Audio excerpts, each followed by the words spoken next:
Ini adalah WBCQ, menghadirkan radio World's Last Chance kepada Anda dari Monticello, Maine, Amerika Serikat.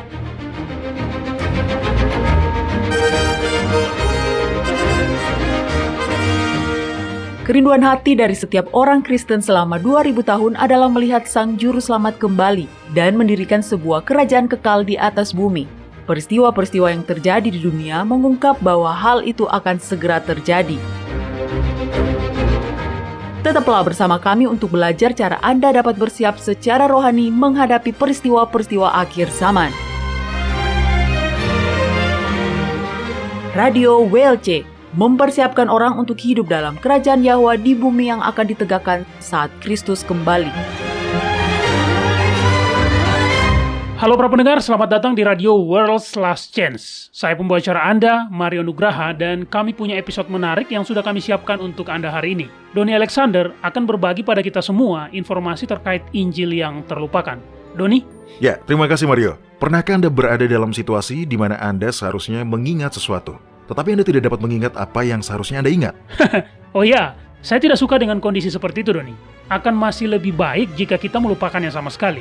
Kondisi seperti itu membuat kita berjuang keras mencoba mengingat apa yang seharusnya kita ingat, tetapi kita tidak sanggup melakukannya. Saya paham Mario, kondisi seperti itu sangat membuat frustasi. Nah, hari ini saya ingin berbicara tentang Injil yang terlupakan. Dan ketika saya mengatakan Injil yang terlupakan, saya tidak sedang berbicara tentang beberapa kitab kuno yang telah hilang. Apa? Oh, ternyata Anda tidak akan mengejutkan kami dengan memperkenalkan Injil Maria Magdalena atau entahlah, Injil menurut Lazarus? Sebenarnya sudah ada Injil menurut Maria Magdalena, hanya saja tidak masuk dalam kanon Alkitab. Tapi tidak, saya tidak akan membahas itu. Hari ini saya ingin membahas pesan Injil itu sendiri. Ada elemen yang sangat penting dari Injil yang telah dilupakan. Namun itu adalah sebuah bagian penting dari pesan Injil. Oke. Nah, jika saya bertanya kepada Anda, jika kita harus merangkum pesan Injil dengan menggunakan ayat di dalam kitab suci, ayat mana yang akan Anda sampaikan, Mario? Karena begitu besar kasih Yahwa akan dunia ini, sehingga Dia telah mengaruniakan anaknya yang tunggal, supaya setiap orang yang percaya kepadanya tidak binasa, melainkan beroleh hidup yang kekal. Nah, itu adalah ayat dari kitab Yohanes pasal 3 ayat 16. Bagus. Dan Anda benar. Pesan kasih dari Yahwa yang terungkap melalui tindakannya dalam memberikan anaknya untuk menyelamatkan orang-orang berdosa adalah inti dari pesan Injil. Tetapi ada dimensi lain dari Injil dan dimensi lain inilah yang telah dilupakan. Dan ini penting karena aspek lain dari Injil inilah yang mengubah kita menjadi serupa dengan gambar Yahwa. Manusia berdosa yang bertobat, yang aman untuk diselamatkan. Oke, jadi apa tepatnya yang Anda maksud itu, Doni? Dan ini bisa langsung kita temukan di ayat berikutnya, Mario. Kitab Yohanes pasal 3 ayat 17. Kita selalu mengutip kitab Yohanes pasal 3 ayat 16. Tetapi sejujurnya ayat ini, ayat 16, harus selalu dibaca berdasarkan konteks ayat 17. Oke Mario, apa Anda menghafal ayat 17? Oke, tidak masalah. Tolong buka dan bacakan dua ayat itu untuk kita Mario. Kitab Yohanes pasal 3 ayat 16 dan 17. Karena begitu besar kasih Yahwa akan dunia ini, sehingga Dia telah mengaruniakan anaknya yang tunggal, supaya setiap orang yang percaya kepadanya tidak binasa, melainkan beroleh hidup yang kekal. Sebab Yahwa mengutus anaknya ke dalam dunia, bukan untuk menghakimi dunia, melainkan untuk menyelamatkannya oleh Dia. Ayat 17 merangkum bagian dari Injil yang telah kita lupakan. Yahwa tidak menghukum kita. Anda tidak memiliki apapun yang harus Anda buktikan kepada Bapa Surgawi Anda. Dia mengenal Anda lebih baik daripada Anda mengenal diri Anda sendiri. Ya, sebab Engkaulah yang membentuk buah pinggangku, menenun aku dalam kandungan ibuku. Kitab Mazmur pasal 139. Ya, sebaiknya buka dan bacakan pasal itu untuk kita Mario. Bacalah ayat 1-4. Perhatikan, sejauh mana Bapa Surgawi Anda mengenal Anda. Silakan Mario. Yahwa, Engkau menyelidiki dan mengenal aku. Engkau mengetahui kalau aku duduk atau berdiri. Engkau mengerti pikiranku dari jauh. Engkau memeriksa aku kalau aku berjalan dan berbaring. Segala jalanku kau maklumi. Sebab sebelum lidahku mengeluarkan perkataan, sesungguhnya semuanya telah kau ketahui, ya Yahwa. Bapa Surgawi Anda mengenal Anda lebih baik dibanding siapapun di bumi ini. Pengetahuannya tentang Anda begitu dalam dan intim, sehingga Dia mengenal Anda lebih baik dibanding Anda mengenal diri sendiri. Namun, terlepas dari pengetahuannya tentang Anda, dan inilah bagian Injil yang terlupakan, Dia tetap menerima Anda, apa adanya. Kita semua tahu Yahwa mengasihi kita. Dari sejak bayi kita bahkan sudah diajari lagu tentang kasih-Nya. Tetapi untuk sepenuhnya menyadari bahwa Dia mengetahui segalanya tentang kita dan tetap menerima kita. Dia tidak menghakimi kita. itulah bagian yang telah kita lewatkan. Iya, begitulah. Karena kita merasa dihakimi, kita merasa bersalah. Saya ingat di kesempatan sebelumnya, Anda sudah membahas bahwa Alkitab mengatakan bahwa Yahwa tidak menghakimi kita. Saya pikir itu adalah sebuah kejutan bagi kebanyakan orang dari kita, Doni. Iya. Kitab Yohanes pasal 5. Saya pikir itu ayat 20 atau 21. Tepatnya di ayat 22, Doni. Di sini dikatakan, Bapa tidak menghakimi siapapun, melainkan telah menyerahkan penghakiman itu seluruhnya kepada anak. Jadi adalah tugas sang anak untuk menghakimi. Dan apa yang dia katakan kepada wanita yang tertangkap basah berzina, Mario? Aku pun tidak menghukum engkau. Ya, seperti itulah. Tapi Anda benar saat menunjukkan barusan bahwa kita masih merasa dihakimi. Kita masih merasa bersalah. Alasannya sederhana dan berdampak luas. Ketika Adam dan Hawa jatuh ke dalam dosa, mereka tidak hanya berdosa dengan tidak menaati hukum ilahi, tetapi sifat alamiah mereka pun ikut berubah. Ya, seperti yang kita ketahui, mereka kemudian mengenakan sifat yang berdosa dan setiap keturunan mereka mewarisi sifat berdosa yang sama itu. Tetapi lebih dari itu, mereka juga meneruskan kebohongan bahwa sebagai manusia, dalam kondisi sebagaimana mereka diciptakan, sebagai manusia mereka tidak cukup baik. Benar, itu adalah sebuah kebohongan. Oke, saya tahu Anda telah membahasnya di episode sebelumnya, Doni. Tetapi ini adalah sebuah konsep yang benar-benar baru. Jadi, Doni, tolong jelaskan sedikit apa yang Anda maksud bagi para pendengar kita yang belum sempat mendengarkan episode itu. Ya, tentu Mario. Nah, para pendengar yang belum mendengarkan episode itu, Anda masih bisa mendengarkannya di situs web kami atau di channel YouTube kami. Judulnya adalah Alasan Dibalik Sebuah Kebohongan. Kami sudah membahas perihal ini secara rinci di episode itu. Sekarang saya akan memberi ringkasannya saja. Pada dasarnya, iblis menggoda Adam dan Hawa untuk merasa tidak puas dengan keadaan atau kondisi mereka, sebagaimana mereka diciptakan. Sekarang, tentu saja mereka diciptakan murni dan polos. Namun, mereka tetaplah manusia. Iya, dan kita cenderung mengabaikan hal itu, ya kan? Iya, Mario. Tapi inilah poin pentingnya. Adam dan Hawa sepenuhnya manusia. Manusia yang tanpa dosa sebelum kejatuhan, tentu saja. Tapi mereka tetaplah manusia. Dan itu artinya apa? Ini berarti bahwa mereka diciptakan dengan kapasitas untuk bertumbuh dalam kasih, dalam pengalaman dan pengetahuan, dalam keserupaan dengan pencipta mereka yang juga merupakan orang tua surgawi mereka. Benar. Oke, Doni. Dalam episode kita sebelumnya, Anda menyebutkan kitab Kejadian pasal 2 sebagai bukti bahwa sekalipun pada saat itu mereka berada dalam kondisi di mana mereka belum tahu segalanya, namun mereka tetaplah sempurna. Tentu saja, karena hanya Yahwa yang Maha Tahu. Tapi yang perlu kita sadari adalah bahwa Dia menciptakan manusia dengan kemampuan untuk bertumbuh, belajar, mendapat pengetahuan secara terus-menerus. Jadi berada dalam kondisi tidak mengetahui semua hal sebagai manusia, tidak lantas membuat kedua manusia ini menjadi kurang sempurna atau kurang layak untuk dikasihi. Oke, saya lihat Anda sedang membuka ayatnya, Mario. Tolong sekalian bacakan untuk kita. Iya, ini dari kitab Kejadian pasal 2 ayat 25. Mereka keduanya telanjang, manusia dan istrinya itu, tetapi mereka tidak merasa malu. Kisah tentang Minggu Penciptaan, tentu saja, dibahas di pasal sebelumnya. Pasal pertama menceritakan cara Adam dan Hawa diciptakan pada hari ke-6. Mereka adalah mahkota dari seluruh ciptaan Yahwa. Mereka yang teratas dari semua ciptaan. Baik, Mario, tolong kembali satu pasal dan bacakan ayat 27 sampai ayat 31. Apa yang Yahwa katakan pada akhir dari Minggu Penciptaan itu? Maka Yahwa menciptakan manusia itu menurut gambarnya, menurut gambar Yahwa diciptakannya dia, laki-laki dan perempuan diciptakannya mereka. Yahwa memberkati mereka, lalu Yahwa berfirman kepada mereka, "Beranak cuculah dan bertambah banyak, penuhilah bumi dan taklukkanlah itu. Berkuasalah atas ikan-ikan di laut dan burung-burung di udara dan atas segala binatang yang merayap di bumi. Berfirmanlah Yahwa, lihatlah, Aku memberikan kepadamu segala tumbuh-tumbuhan yang berbiji di seluruh bumi, dan segala pohon-pohonan yang buahnya berbiji, itulah akan menjadi makananmu. Tetapi kepada segala binatang di bumi, dan segala burung di udara, dan segala yang merayap di bumi yang bernyawa, kuberikan segala tumbuh-tumbuhan hijau menjadi makanannya, dan jadilah demikian. Maka Yahwa melihat segala yang dijadikannya itu, sungguh amat baik. Jadilah petang dan jadilah pagi, itulah hari ke-6. Jadi di sini kita mendapati penciptaan sepasang makhluk baru, diciptakan menurut gambar Elohim, sempurna dalam kepolosan mereka, namun masih belum mengetahui banyak hal yang lain. Dan pencipta mereka, Bapa Surgawi mereka, tetap menyebut mereka sebagai sungguh amat baik, terlepas dari fakta bahwa mereka masih kurang pengetahuan, meskipun mereka tidak memiliki pengetahuan yang lengkap.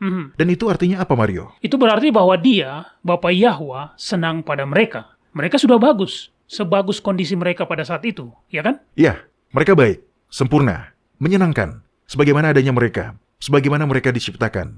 Dan 2 pasal kemudian, dalam kitab Kejadian pasal 3, Ada ular yang datang merayap yang menyiratkan bahwa mereka entah bagaimana memiliki kekurangan yang tidak seharusnya ada. Ya, iblis memang tidak menyatakannya secara langsung. Dia hanya menunjukkan bahwa mereka tidak mengetahui segala sesuatu sama seperti Yahwa. Dan pada saat itu mereka pun merasa kurang. Iya, dan sekarang setelah Anda menjelaskannya dengan cara seperti itu, Doni, kita bisa melihat betapa konyolnya pernyataan itu. Tentu saja dalam hal pengetahuan, mereka lebih kurang dari Yahwa. Mereka lebih rendah dari Yahwa. Dialah yang maha kuasa. Dia adalah Tuhan. Bahkan malaikat tertinggi di surga pun tidak akan pernah bisa memiliki pengetahuan yang selevel dengan pengetahuan Bapa.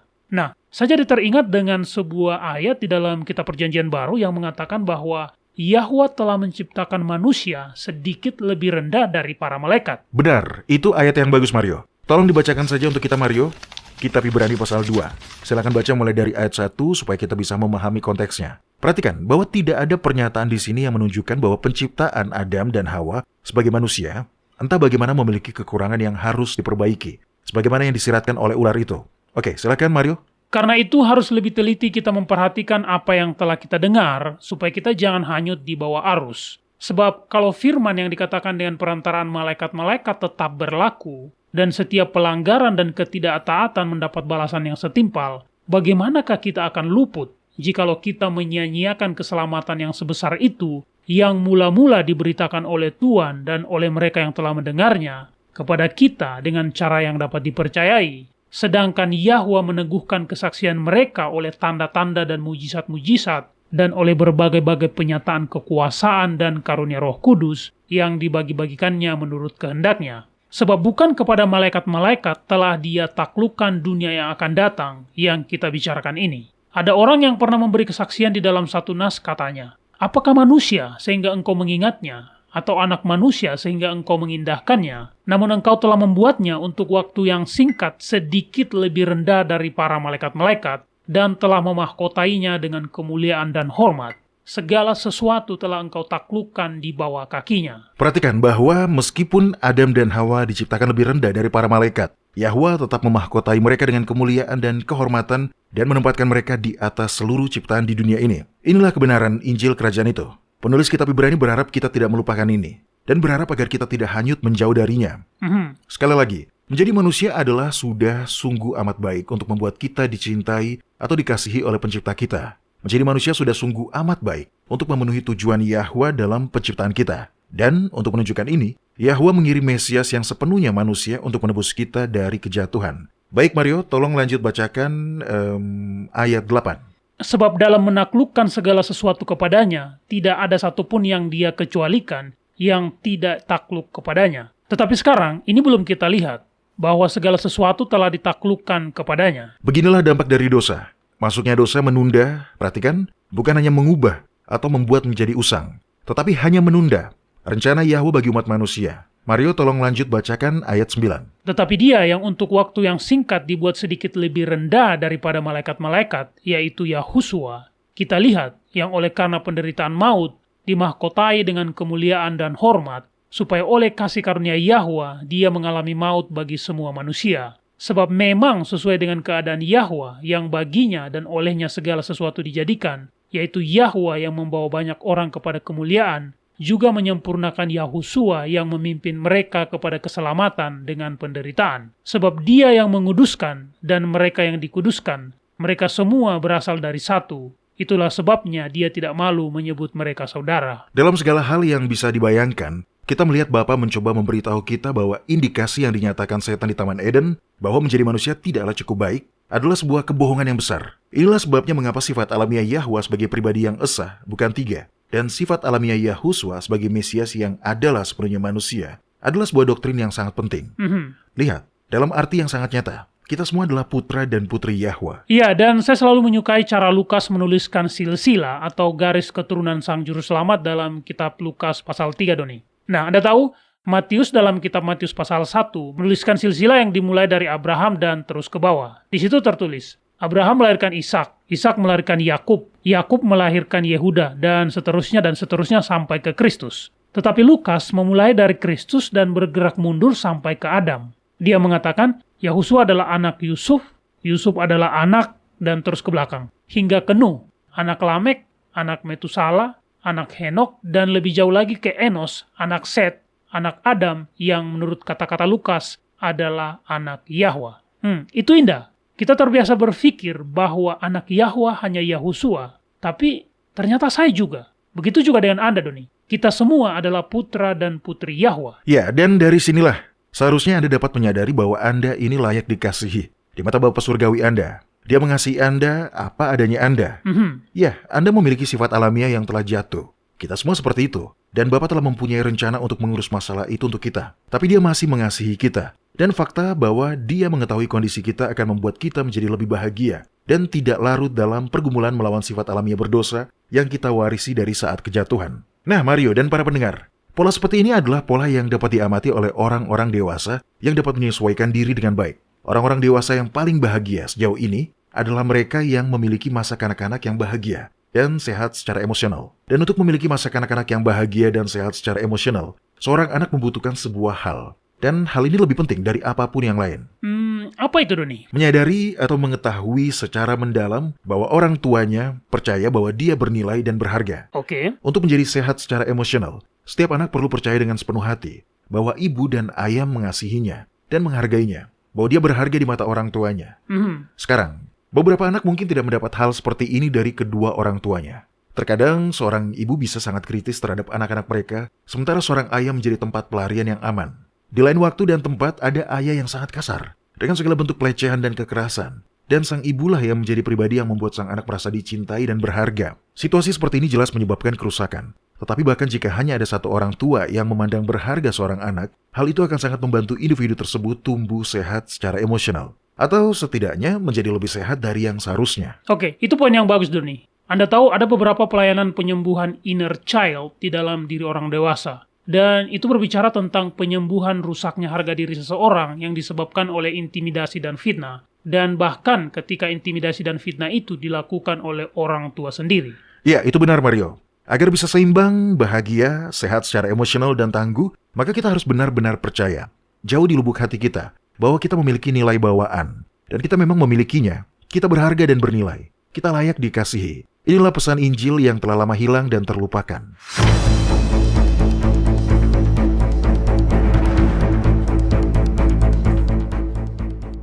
Anda mendengarkan radio World's Last Chance di WBCQ yang mengudara pada gelombang 31 meter di frekuensi 9330 kHz. Radio World's Last Chance mempersiapkan orang untuk menyambut Sang Juru Selamat yang segera kembali.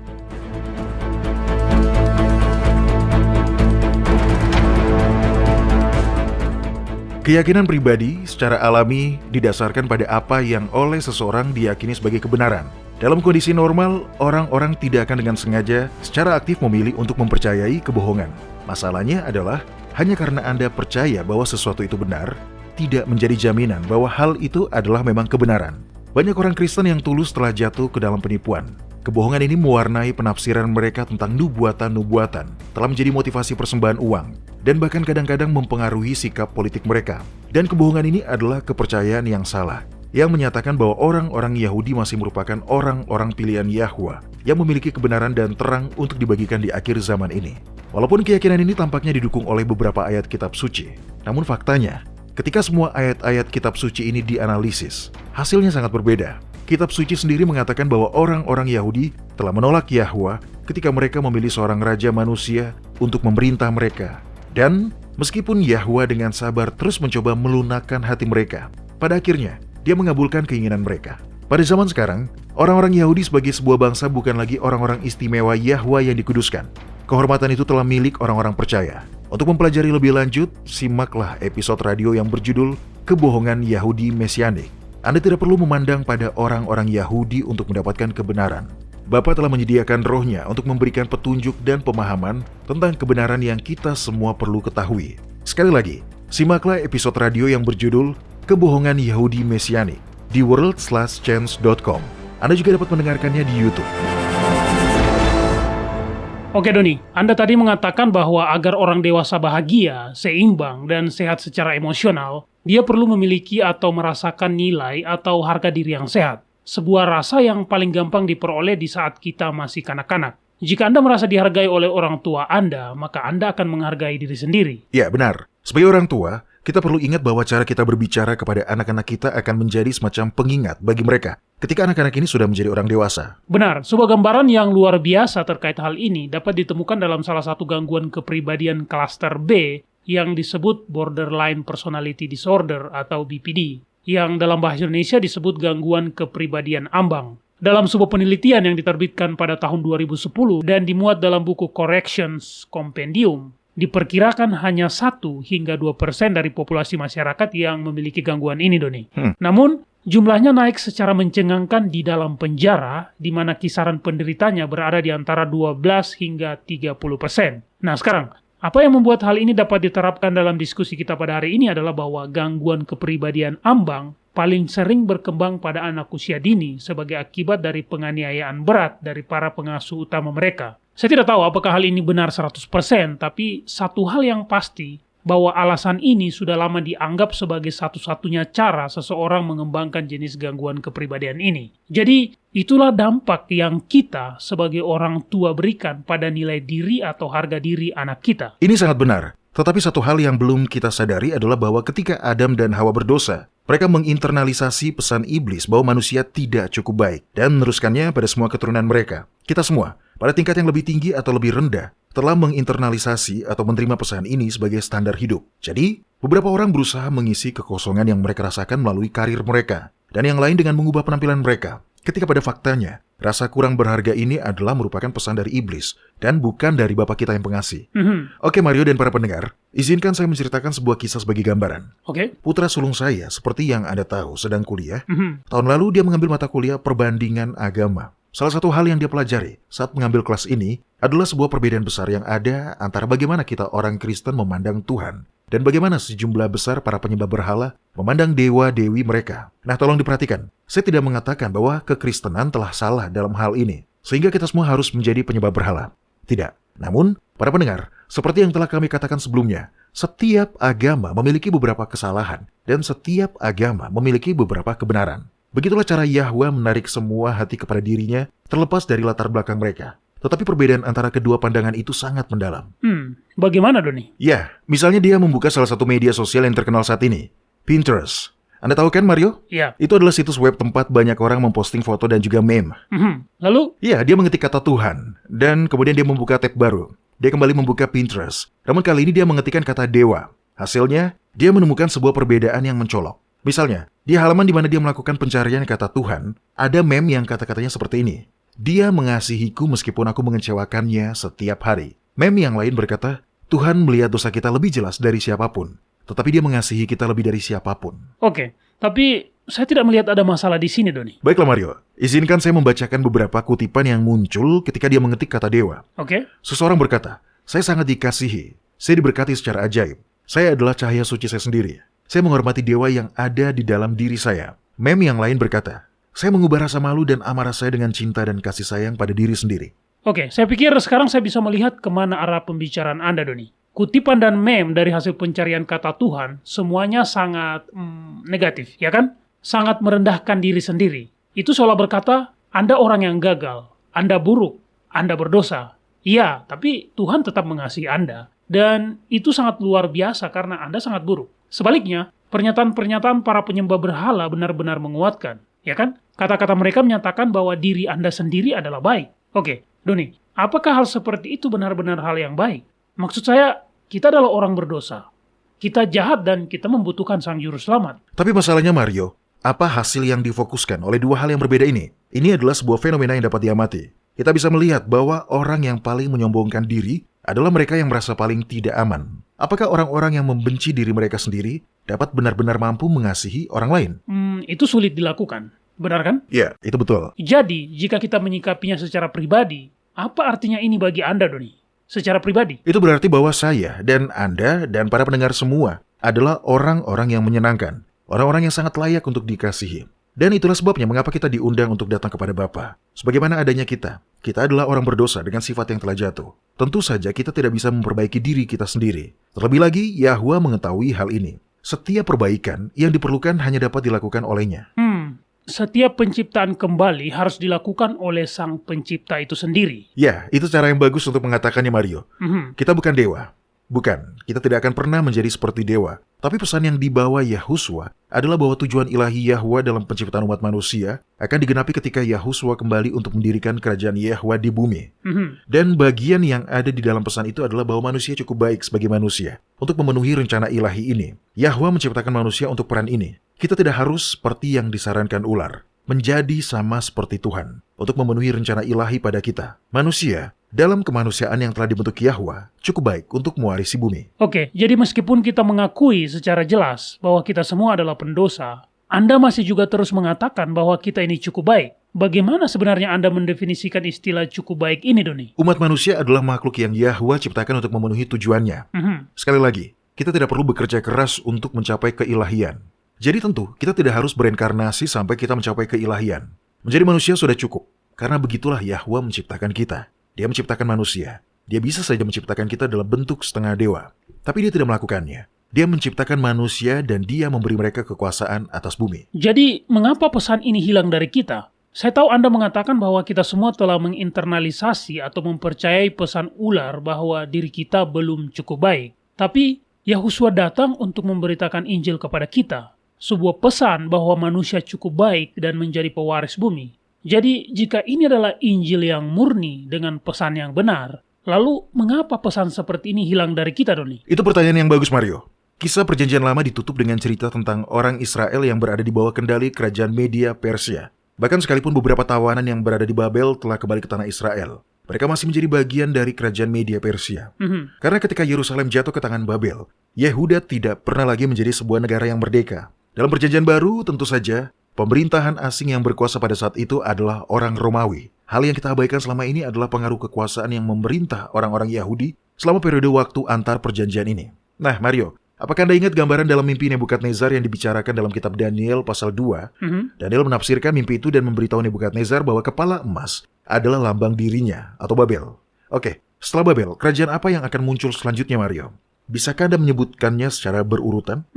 Babel, Media Persia, Yunani, Roma. Yunani, itulah kerajaan yang memerintah Israel selama periode waktu antar perjanjian. Dan seperti halnya dewa-dewa Romawi dan arsitektur Romawi, dipengaruhi oleh arsitektur dan agama Yunani. Filosofi mereka mempengaruhi kekaisaran yang mereka kuasai. Dan ini termasuk orang-orang Yahudi. Sekarang, ketika Anda di universitas, apakah Anda mengambil kelas filsafat? Ya, tentu itu mata kuliah wajib, jadi saya harus mengambilnya, Doni. Kelas ini menarik, terutama saat mempelajari dan melihat fakta bahwa filsafat modern mendapatkan begitu banyak ide dari Yunani kuno. Oke, itu benar, Mario. Socrates adalah salah satu filsuf hebat Yunani. Betul. Singkatnya dia mengajarkan bahwa dunia material, dunia yang kita lihat di sekitar kita, dan yang kita alami melalui panca indera kita, hanyalah refleksi samar dari realitas ideal yang lebih tinggi. Dia berpendapat bahwa ide-ide itu lebih nyata jika dibandingkan dengan hal-hal yang dapat kita sentuh. Bagi Socrates, dunia fisik kita berada pada level yang lebih rendah, karena dunia fisik ini terus berubah. Demikian juga tubuh manusia bukanlah realitas tertinggi, karena tubuh kita ini bersifat fana. Masing-masing dari pemikiran yang kita miliki adalah merupakan bagian dari pikiran absolut. Nah, poin utamanya, Socrates mengatakan bahwa realita di mana kita hidup adalah sebuah cerminan samar dari kondisi yang ideal. Kondisi ideal yang dia maksud adalah surga? Bukan. Surga bagi Socrates adalah sesuatu yang juga terlalu material, terlalu nyata. Nah, pengaruh filsafat dari penganut berhala ini masih dapat dilihat dalam berbagai ajaran sesat yang menjangkiti gereja mula-mula. Gnostisisme adalah salah satu ajaran sesat yang paling terkenal. Namanya sendiri berasal dari kata Yunani gnosis, dan berarti pengetahuan. Mario, tolong buka kamus tua Anda itu dan cari definisinya untuk kita. Oke. Sekali lagi, ini adalah ajaran sesat yang sudah muncul dari sejak Kristen mula-mula. Banyak dari ajaran sesat yang melanda gereja awal. Pada dasarnya, merupakan gagasan-gagasan yang diambil dari filsafat Yunani yang diterapkan pada agama baru. Sudah dapat, Mario? Ya. Ya, silakan dibacakan. Oke, di sini dikatakan Gnostisisme adalah pemikiran dan praktek secara khusus berbagai kultus dari abad akhir pra-Kristen dan Kristen awal yang menitik beratkan pada keyakinan bahwa materi itu jahat dan bahwa jalan keluarnya adalah melalui gnosis atau pengetahuan. Ya, gnosis. Sekali lagi, berarti pengetahuan. Terdengar familiar kan? Dari mana datangnya ide bahwa pengetahuan yang lebih maju entah bagaimana akan membuat Anda menjadi orang yang lebih baik? Dari si ular. Iya, tepat, Mario. Seluruh gagasan bahwa dunia material itu jahat dan bahwa tubuh manusia kita jahat dan rusak mengarah pada Injil palsu yang terjalin dengan ajaran yang tidak alkitabiah, bahwa kita memiliki jiwa abadi yang terpisah dan berbeda dari tubuh kita ini. Bagaimana Anda sampai pada kesimpulan itu, Doni? Nah, di Eden, ular meyakinkan Adam dan Hawa bahwa mereka perlu menjadi sesuatu yang lebih dari manusia agar dapat diterima oleh Yahwa. Benar kan? Benar. Dan dengan kemajuan ini, mereka tidak hanya akan menjadi lebih, tetapi ular itu juga menjanjikan sesuatu yang lain. Apa itu? Kitab Kejadian pasal 3, ayat 4 dan 5. Apa yang dikatakan di situ, Mario? Tetapi ular itu berkata kepada perempuan itu, "Sekali-kali kamu tidak akan mati, tetapi Elohim mengetahui bahwa pada waktu kamu memakannya, matamu akan terbuka, dan kamu akan menjadi seperti Elohim, tahu tentang yang baik dan yang jahat." Jadi dengan memperoleh pengetahuan baru yang lebih maju ini, kehidupan mereka tidak akan terbatas hanya dalam tubuh fisik. Dan ajaran seperti itu benar-benar sesat. Anda tahu, kebanyakan orang Kristen berpikir bahwa jiwa itu terpisah dari tubuh, tetapi Alkitab dengan jelas menyatakan bahwa jiwa tidak akan eksis jika terpisah dari tubuh. Oke, tunggu. Dengarkan ini. Ini dari kitab Kejadian pasal 1. Bukan, kitab Kejadian pasal 2 ayat 7. Di sini dikatakan, "Ketika itulah Elohim Yahwa membentuk manusia itu dari debu tanah dan menghembuskan nafas hidup ke dalam hidungnya. Demikianlah manusia itu menjadi makhluk atau jiwa yang hidup." Itu ayat yang sangat bagus, Mario. Perhatikan bahwa manusia tidak memiliki jiwa sebelumnya. Karena tindakan Bapa yang mengembuskan nafas kehidupan ke dalam lubang hidungnya lah yang menjadikan jiwanya menjadi ada. Tubuh ditambah dengan percikan kehidupan dari Sang Pencipta kita adalah jiwa. Tidak ada roh jiwa tanpa tubuh yang melayang-layang. Hal itu tidak ada sebelum Adam dan pasti tidak akan ada setelah Adam.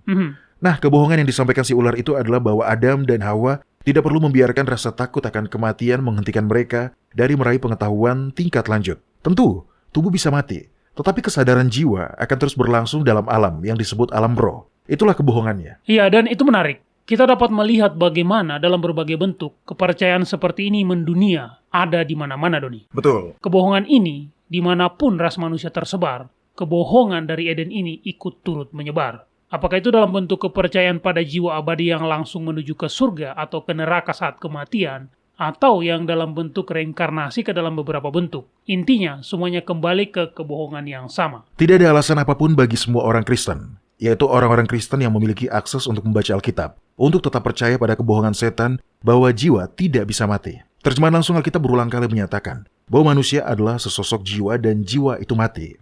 Mario, mari kita lihat beberapa ayatnya. Buka kitab Yehezkiel pasal 18 dan bacalah ayat 20.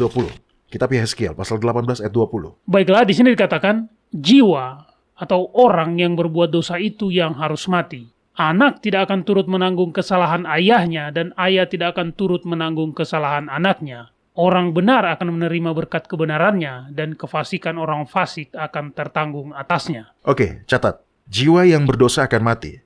Sudah barang tentu jiwa itu dalam kemanusiaannya tetaplah lebih rendah dari yang ilahi. Dan menjadi lebih rendah dari keilahian bukanlah kriteria yang menentukan kematian. Juga bukan pengangkatan ke tingkat yang lebih tinggi, menjadi manusia super untuk mewarisi kehidupan kekal.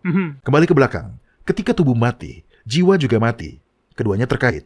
Mario, buka kitab Pengkhotbah pasal 12. Oke. Nah, ini adalah kitab yang jarang kita kutip. Tetapi kitab ini memiliki beberapa ayat yang menarik. Kitab Pengkhotbah pasal 12, ayat 6 dan ayat 7. Di sini, Salomo sedang menghadapi kematian setelah dia memboroskan hidupnya. Kesia-siaan atas kesia-siaan, katanya. Segala sesuatu sia-sia. Tapi Mario, yang saya ingin Anda perhatikan adalah cara Salomo menjelaskan tentang kematian.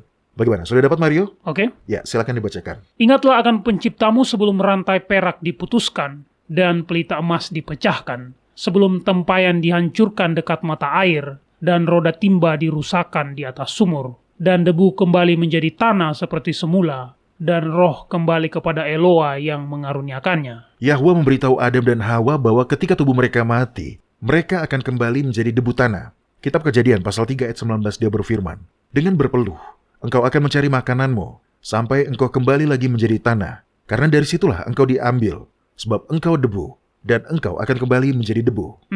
Nah, Mario dan para pendengar, Salomo menambahkannya dengan menyatakan dengan jelas dalam kitab Pengkhotbah pasal 9 ayat 5, di mana dia berkata, "Karena orang-orang yang hidup tahu bahwa mereka akan mati, tetapi orang yang mati tak tahu apa-apa. Tak ada upah lagi bagi mereka, bahkan kenangan kepada mereka sudah lenyap." Kemudian pada 3 pasal setelahnya, dia menuliskan ayat-ayat yang baru saja Anda baca tadi, Mario, yang menunjukkan bahwa ketika tubuh mati, nafas kembali kepada Yahwa yang memberikannya, dan jiwa tidak ada lagi. Benar, dan ini sejalan dengan apa yang dikatakan Paulus dalam kitab 1 Tesalonika pasal 4 ayat 15-17. Dengarkan.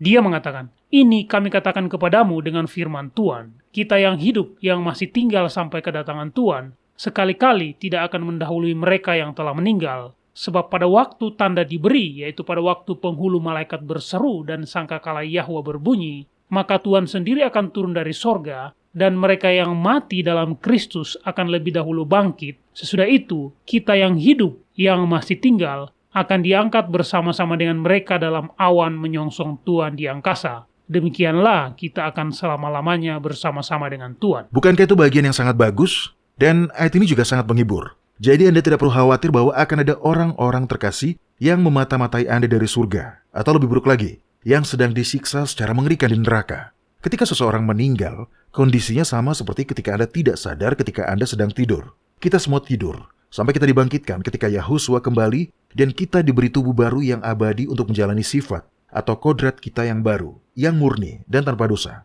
Tetapi sekali lagi, intinya adalah bahwa fisik, alam fisik, tubuh fisik, semuanya baik. Hanya karena bentuknya, yang berwujud fisik, tidak secara otomatis menjadi jahat. Yahwa menyatakan bahwa dunia fisik dengan tubuh fisik kita adalah sesuatu yang sungguh amat baik. Jika yang bersifat fisik itu jahat, atau entah bagaimana kurang, sebagaimana yang setan berusaha yakinkan pada kita, maka kita pasti tidak akan diberikan tubuh baru pada saat kebangkitan. Kebohongan setan yang telah merasuki setiap agama di bumi, termasuk agama Kristen, adalah bahwa fisik atau dunia material, tubuh fisik, adalah kurang dan belum baik. Itu tidak cukup baik, dan hal ini jelas bertolak belakang dengan apa yang diajarkan kitab suci. Nah, kalau dipikir-pikir, ajaran salah ini punya efek yang sangat melemahkan pada jiwa manusia, ya kan? Ya, itu betul. Anak-anak yang dibesarkan dalam lingkungan di mana mereka terus-menerus diremehkan dan kepercayaan diri mereka dirusak, tumbuh menjadi orang-orang yang tidak merasa aman, seringkali menjadi sombong, penakut, cemburu, iri, tidak bahagia, tidak nyaman, dan tidak seimbang. Saya tidak mengatakan bahwa mereka tidak bisa melewati kondisi-kondisi ini, tetapi mereka harus sembuh terlebih dahulu dari kerusakan filosofi salah ini sebelum mereka mampu melewatinya, Doni. Iya, benar. Sekarang terapkan pengertian yang sama ini pada agama. Apa yang terjadi ketika keyakinan agama dan rohani seseorang mengajari mereka bahwa mereka tidak cukup baik, dan bahkan mengakui bahwa diri kita cukup baik, akan berarti bahwa Anda ternyata kondisinya lebih buruk lagi, karena menolak untuk mengakui bahwa karena keburukan Anda menjadi berdosa. Dapatkah orang-orang yang berpegang teguh pada teologi yang tidak alkitabiah seperti ini untuk diharapkan dapat menggenapi rencana Yahwa dalam menciptakan mereka? Tidak. Jelas, ketika Anda menjelaskan dengan cara seperti itu, maka jawabannya adalah tidak. Ya, benar Mario. Karena sama seperti anak-anak tidak dapat menjadi dewasa dengan baik jika mereka dibebani dengan kehidupan yang tidak disukai secara terus-menerus. Demikian pula manusia tidak akan pernah dapat memenuhi ketentuan yang telah dirancang Yahwa selama mereka berpegang teguh pada keyakinan bahwa mereka, entah bagaimana mereka itu kurang, dan untuk memenuhi rencana ilahi dalam hidup mereka, entah bagaimana mereka harus membuat diri mereka menjadi lebih dari yang seharusnya. Dan keyakinan seperti itu adalah sebuah beban. Perasaan tidak pernah cukup baik yang dirasakan secara terus-menerus. Kita mendapatkan perasaan seperti ini dari masyarakat. Kita mendapatkannya dari gereja. Satu-satunya tempat di mana kita tidak mendapatkannya adalah di Alkitab. Pesan Injil adalah sebuah pesan kebebasan. Kita tidak perlu lagi mempercayai kebohongan iblis. Nah, Mario, tolong buka kitab Lukas pasal 4 dan mari kita lihat. Mari kita membacanya berdasarkan konteksnya. Baca ayat 16 sampai 19. Apa yang dikatakan di situ, Mario? Dia datang ke Nazaret, tempat dia dibesarkan, dan menurut kebiasaannya, pada hari Sabat dia masuk ke rumah ibadat, lalu berdiri hendak membaca dari Alkitab. Kepadanya diberikan kitab Nabi Yesaya, dan setelah dibukanya, dia menemukan nas di mana ada tertulis, "Roh Yahwa ada padaku, oleh sebab dia telah mengurapi aku, untuk menyampaikan kabar baik kepada orang-orang miskin, dan dia telah mengutus aku untuk menyembuhkan hati yang terluka, untuk memberitakan pembebasan kepada orang-orang tawanan, dan penglihatan bagi orang-orang buta, untuk membebaskan orang-orang yang tertindas, untuk memberitakan tahun rahmat Yahwa telah datang." Injil adalah sebuah pesan kabar baik. Injil menyembuhkan mereka yang hancur karena dosa dan yang remuk menanggung beban berat karena tidak merasa cukup baik. Injil itu membebaskan kita untuk melangkah maju ke dalam ketetapan yang menanti kita sebagai manusia yang diciptakan untuk memenuhi rencana ilahi dalam menciptakan kita. Oke, mari kita lihat ayat yang lain. Buka kitab Yohanes pasal 8 dan baca ayat 31 dan 32. Baiklah. Maka Yahusua berkata kepada orang-orang Yahudi yang percaya kepadanya, "Jikalau kamu tetap dalam firman-Ku, kamu benar-benar adalah murid-Ku, dan kamu akan mengetahui kebenaran, dan kebenaran itu akan memerdekakan kamu." Kabar baik dari Injil adalah bahwa rencana semula Yahwa dalam penciptaan manusia masih akan digenapi. Kebenaran ini membebaskan kita dari beban perasaan di mana kita merasa tidak pernah cukup baik karena kemanusiaan kita. Oke, lanjutkan ke ayat 33 Mario, apa yang tertulis di situ? Jawab mereka, kami adalah keturunan Abraham dan tidak pernah menjadi hamba siapapun. Bagaimana engkau dapat berkata, kamu akan merdeka? Lihat, mereka tidak mengerti. Mereka mengartikan kata-katanya secara harfiah, dan Yahusua berbicara tentang sikap dan keyakinan yang mempengaruhi pikiran dan perasaan kita, yang mendorong kata-kata dan tindakan kita. Itulah sebabnya dia menjawab mereka dalam ayat 34 dengan berkata, Aku berkata kepadamu, sesungguhnya setiap orang yang berbuat dosa adalah hamba dosa. Jadi, Mario dan para pendengar, dosa semakin meningkatkan beban yang dipaksakan oleh iblis di mana kita merasa bahwa kita tidak cukup baik. Rasa bersalah kita membuat kita merasa lebih tidak berharga dan tidak berarti. Tetapi Yahwa berencana untuk membebaskan kita dari hal-hal seperti itu ketika dia memberi kita sifat-sifat baru yang tidak berdosa. Iya, dan itu sangat menggembirakan. Baik para pendengar, jangan kemana-mana. Setelah jeda sejenak, kita akan masuk ke segmen kotak surat harian kita.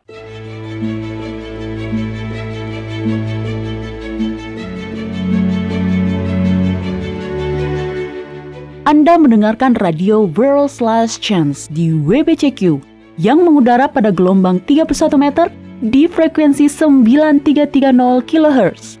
Radio World's Last Chance mempersiapkan orang untuk menyambut Sang Juru Selamat yang segera kembali.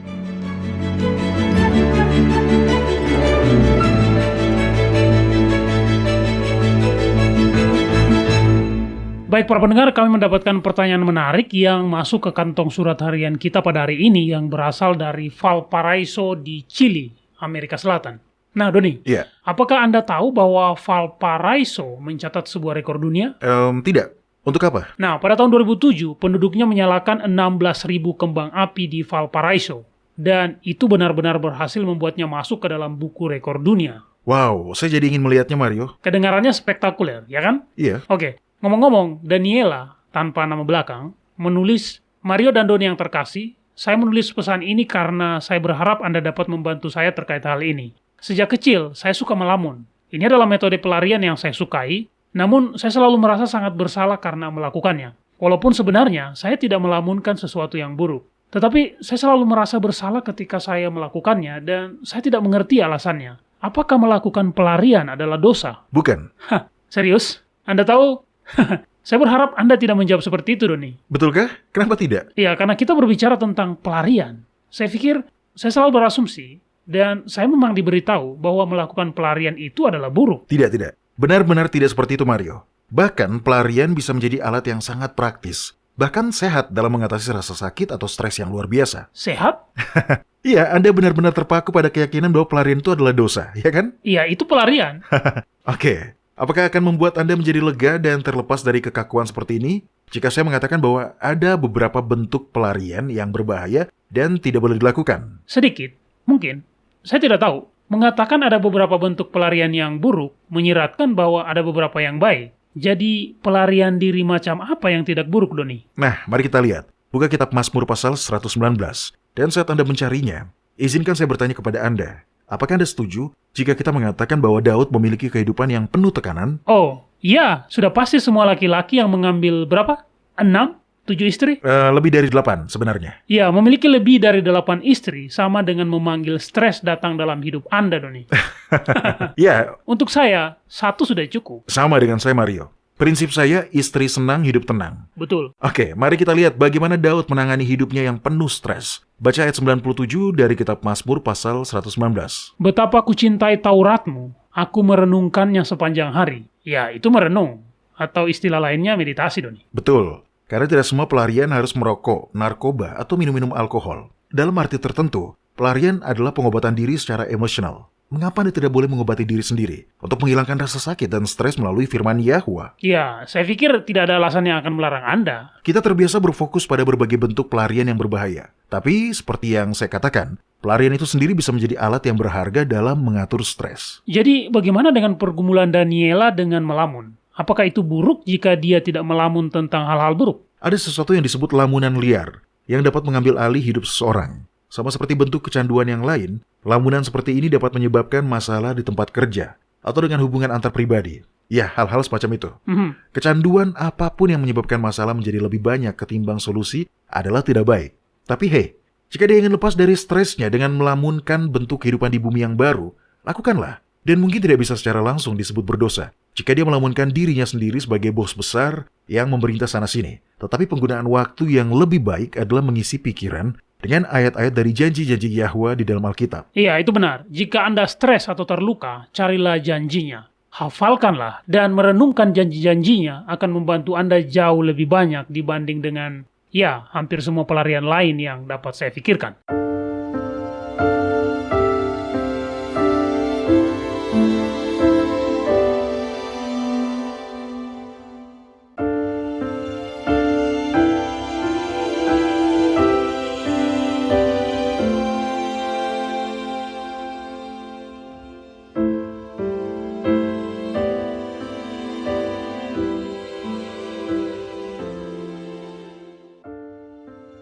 Anda menyukai apa yang Anda dengar? Kunjungi situs kami di worldslastchance.com untuk mendengarkan episode-episode lain dari program radio kami. Radio World's Last Chance mempersiapkan orang untuk menyambut Sang Juru Selamat yang segera kembali.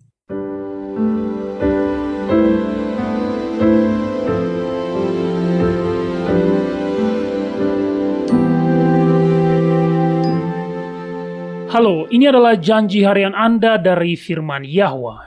Kitab pertama Tesalonika pasal 5 ayat 16-18 berisi beberapa nasihat yang mengejutkan. Di situ dikatakan, bersukacitalah senantiasa, tetaplah berdoa, mengucap syukurlah dalam segala hal, sebab itulah yang dikehendaki Yahwa di dalam Kristus Yahusua bagi kamu. Ami dan Jordan Demos mempelajari berkat-berkat yang mereka terima sambil mengucap syukur dalam setiap situasi. Demos sekeluarga sedang dalam perjalanan untuk pindah ke negara bagian Tennessee di Amerika Serikat. Itu adalah sebuah perjalanan yang panjang dan dua sahabat mereka sepakat untuk membantu mereka dengan mengendarai truk untuk membawa serta semua barang-barang mereka. Truk itu berjalan sambil menarik sebuah peti kemas yang berisi mobil satu-satunya yang mereka miliki. Sehari sebelum sahabat-sahabat mereka berangkat, keluarga Demos membawa mobil mereka ke sebuah pompa bensin untuk mengisi tangki bensin mobilnya. Saat berada di sana, mereka tersadar bahwa mereka secara tidak sengaja meninggalkan kartu debit mereka di rumah. Karena mobil itu akan dimasukkan ke dalam peti kemas, pasangan itu tidak khawatir sehingga mereka pun langsung pulang tanpa membeli bensin. Mereka berencana untuk mengisi tangki ketika mereka sudah sampai di tujuan mereka. Keesokan harinya, sahabat Ami dan Jordan pergi lebih awal. Sebuah truk besar yang bergerak menarik sebuah peti kemas yang membawa sebuah mobil, pastilah memiliki beban yang berat dan tidak mungkin dapat berjalan dengan cepat. Meskipun mereka sudah mengemudi dengan hati-hati, bencana sedang menunggu. Salah satu roda dari peti kemas yang membawa mobil Demos terbakar. Dengan cepat, sahabat mereka mengendarai truk gandeng itu ke sisi jalan. 3 orang asing yang lewat juga berhenti dan dengan cepat membantu melepaskan gandengan truk sambil terus bergerak. Tak lama kemudian, mobil itu terbakar. Walaupun Demos kehilangan satu-satunya mobil mereka dalam kebakaran itu, tapi tidak ada barang-barang mereka yang hilang atau rusak. Lebih penting lagi, sahabat mereka tidak terluka. Begitu pula dengan orang asing yang membantu atau petugas pemadam kebakaran yang datang untuk memadamkan api. Ceritanya mungkin akan memiliki akhir yang berbeda seandainya tangki bensin mobil itu terisi penuh.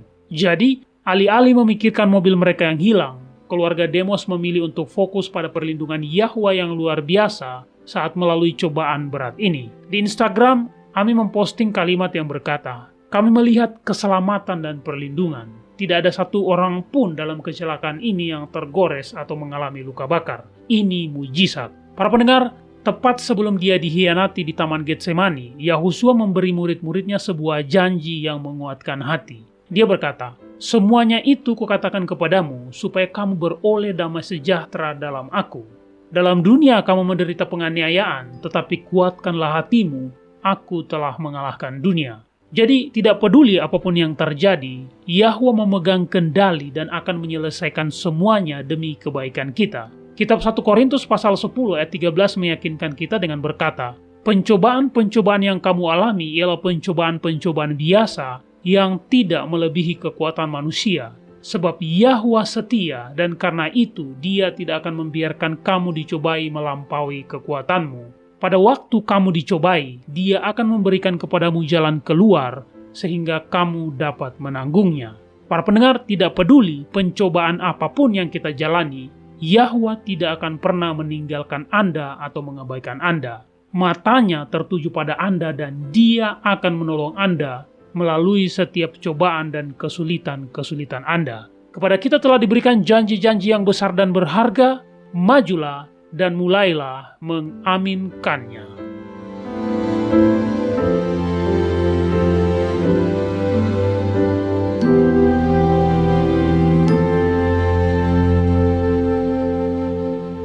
World's Last Chance berdedikasi untuk mempersiapkan orang menyambut Sang Juru Selamat yang segera kembali.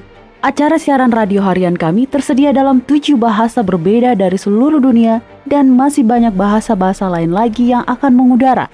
Video-video dan artikel-artikel kami telah diterjemahkan ke dalam lebih dari 30 bahasa berbeda. Dan kami tidak hanya fokus pada salah satu poin pengajaran. Kami bersedia untuk bekerja sama dengan surga untuk membawa semua kebenaran ke dunia. Artikel-artikel dan video-video kami mencakup berbagai topik-topik penting pada pertumbuhan dan pembangunan dari perjalanan kekristenan.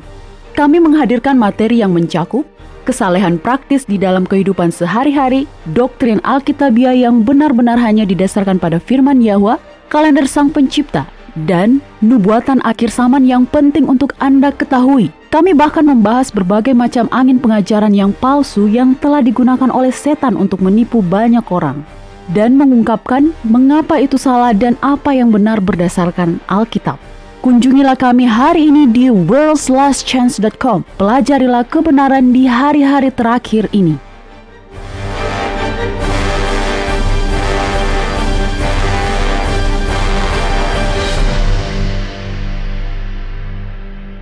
Oke, Doni dan para pendengar, aspek pesan Injil yang terlupakan ini benar-benar merupakan sebuah kabar baik. Sekarang sebagai klarifikasi, bagaimana dengan dosa? Apakah mengatakan Anda sungguh amat baik? Entah bagaimana, saya tidak tahu. Membebaskan kita dari tanggung jawab untuk melawan dosa, Doni? Tentu saja tidak, Mario. Anda tahu, ada satu garis tipis di sini. Di satu sisi, kitab Ibrani menasehati kita dengan mengatakan, dalam pergumulan kamu melawan dosa, kamu belum sampai mencucurkan darah.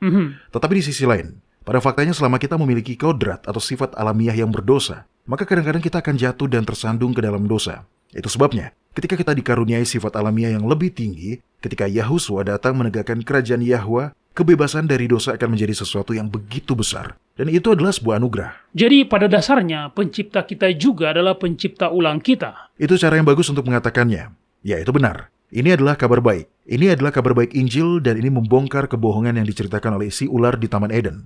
Kebenarannya adalah, kita sungguh amat baik dalam kemanusiaan kita. Ya, adalah benar bahwa saat ini kita memiliki kodrat yang jatuh. Tetapi Bapa juga memiliki jalan keluar yang sudah direncanakan terkait hal itu. Dan Dia menciptakan kita sebagai manusia. Menjadi manusia tidak berarti bahwa kita kurang. Kita sungguh amat baik. Mario, tolong buka kitab Kolose pasal 1.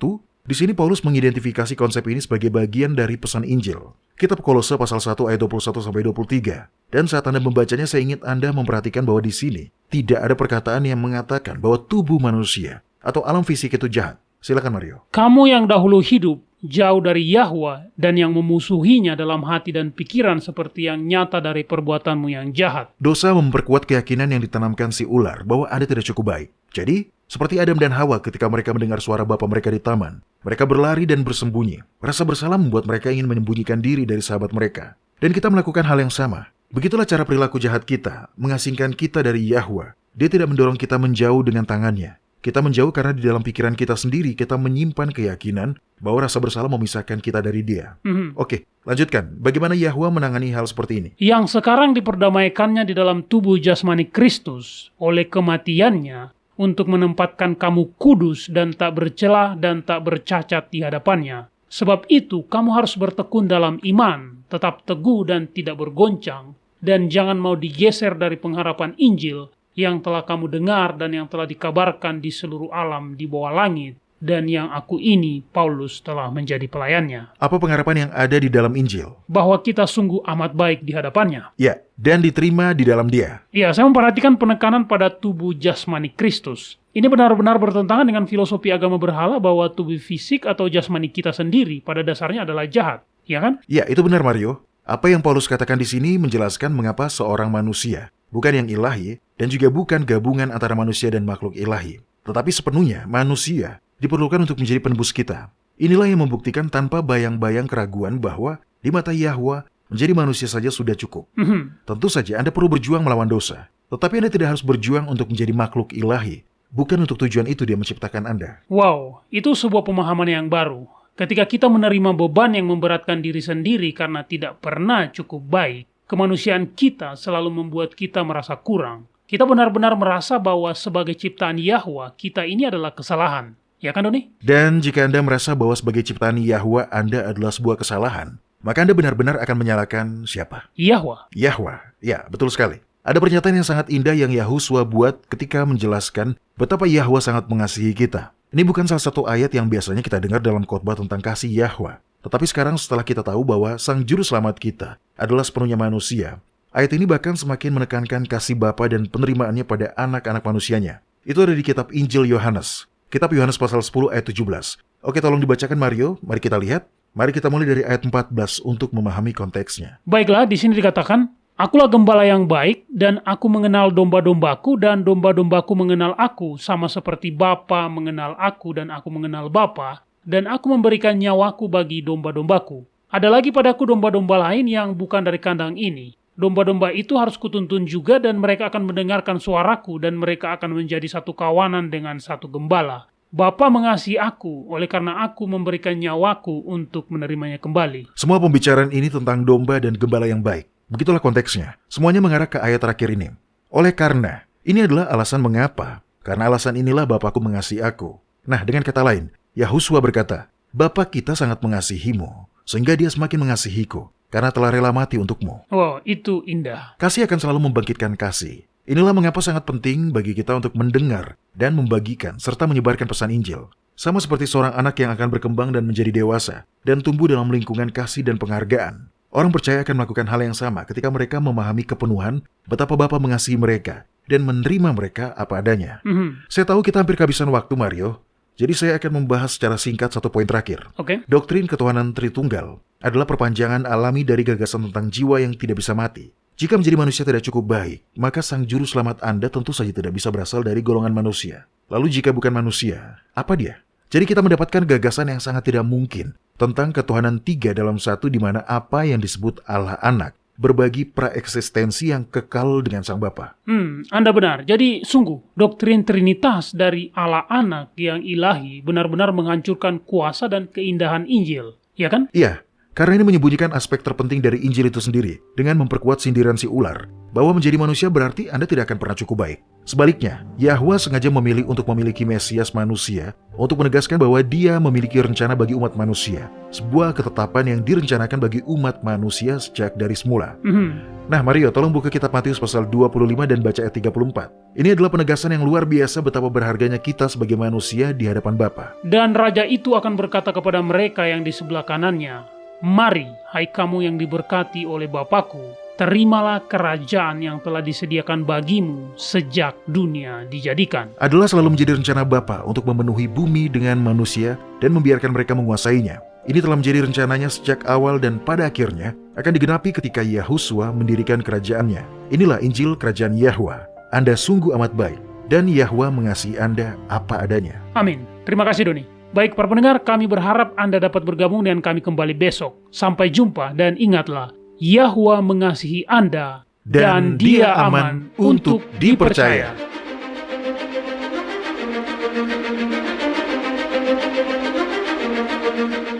Anda baru saja mendengarkan radio WLC.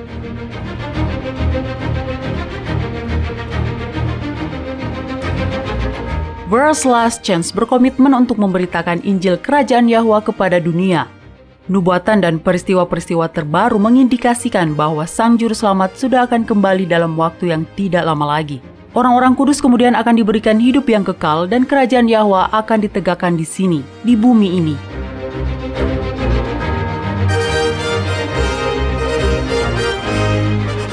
Tidak ada waktu yang bisa disia-siakan. Terimalah anugerah keselamatan hari ini dan izinkan Yahwa menyelimuti Anda dengan kebenaran Kristus.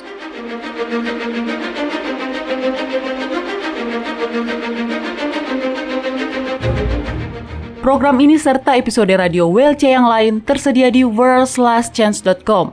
Klik ikon radio WLC di bagian kanan atas beranda.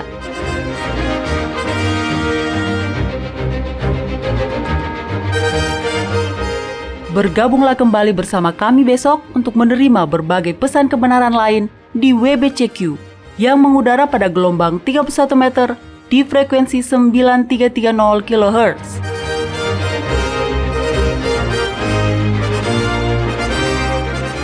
Radio WLC mempersiapkan orang untuk hidup dalam kerajaan Yahwa di bumi yang akan ditegakkan saat Kristus kembali tidak lama lagi.